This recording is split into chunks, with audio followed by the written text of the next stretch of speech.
Background information about the Blacklist and Salem witch trials furthered an understanding of the Crucible because it allowed the reader to understand the reasoning for creating the novel. Using background information, we can draw conclusions between the Cold War era and the Salem witch trials.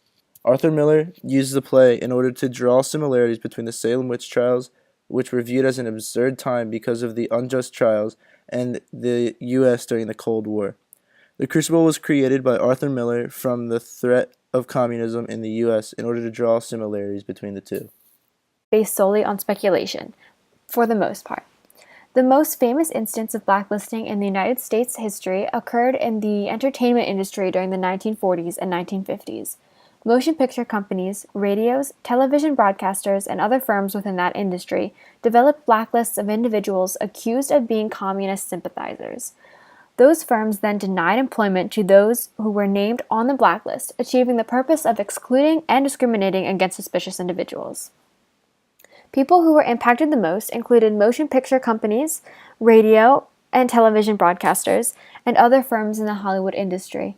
Entertainment industry companies refused to hire actors, writers, and other entertainment professionals that were named in the hearings conducted by the House Un-American Activities Committee, or the HUAC. Philip Massinger, an English playwright, had originally coined the term blacklist in his play The Unnatural Combat, which he had written in 1624. In 1660, the term grew with increasing popularity after the restoration of the English monarchy gave rise to Charles II of England, and consequently a list of regicides that were named to be punished for the execution of his father, Charles I. The archives read as such: "If any innocent soul be found on this blacklist, let him not be offended at me, but consider whether some mistaken principle or interest may not have misled him to vote." It was after the death of Charles I that numerous major court officials and associates were subject to execution or lifetime imprisonment.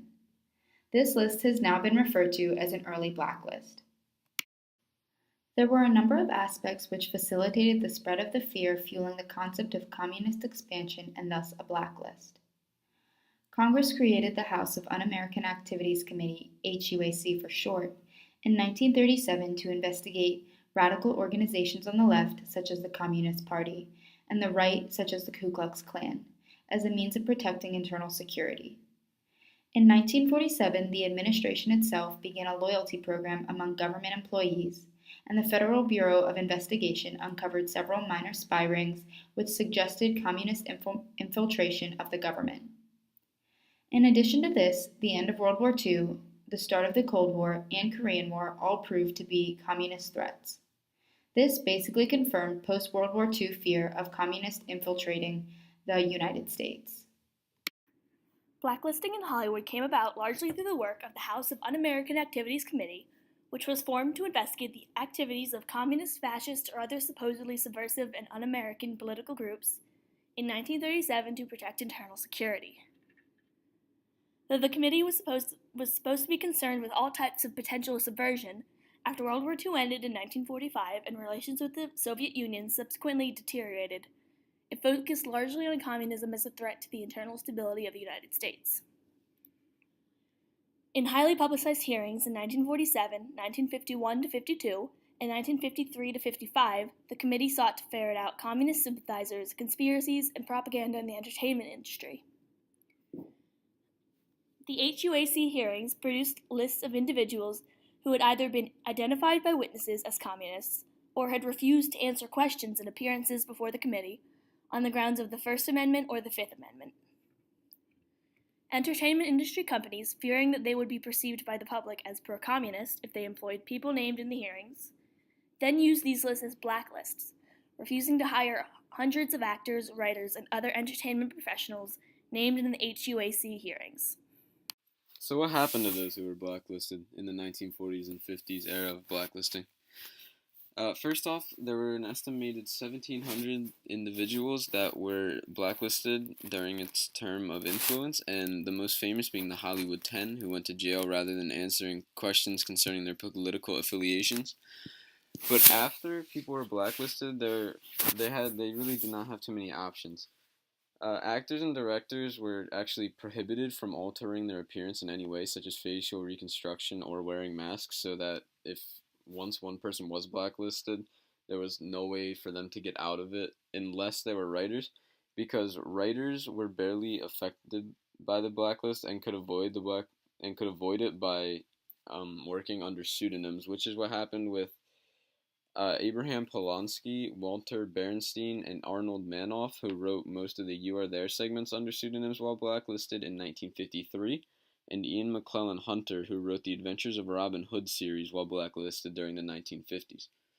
However, if a writer, actor, or director could not avoid the blacklist and was unable to find work in film, radio, or television, many actors, screenwriters, and directors saw their careers ruined, and some left the country in order to find work.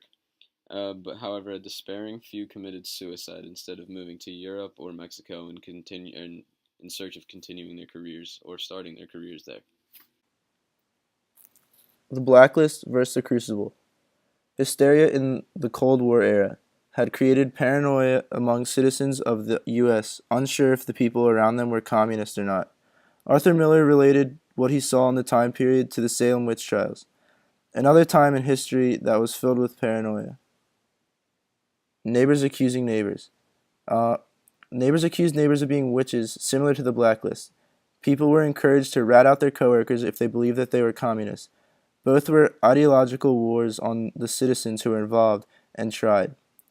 The list Tituba mentioned in the play apparently consists of 9 people. This was similar to the Blacklist because McCarthy apparently had a list of over 200 people who were communists in the U.S. government, spreading paranoia. The Black Book, which is the Devil's Book that is constantly referred to in the Crucible, can be viewed as the same thing as the Blacklist in the Cold War. Those accused of being in the Black Book were put on trial for being witches. Those accused of being communists were put on the Blacklist and were also put on trial. The young girls in the play could accuse anyone they want to be a witch, and then they faced trials. This is the same as those in the Blacklist. All they needed was an accusation.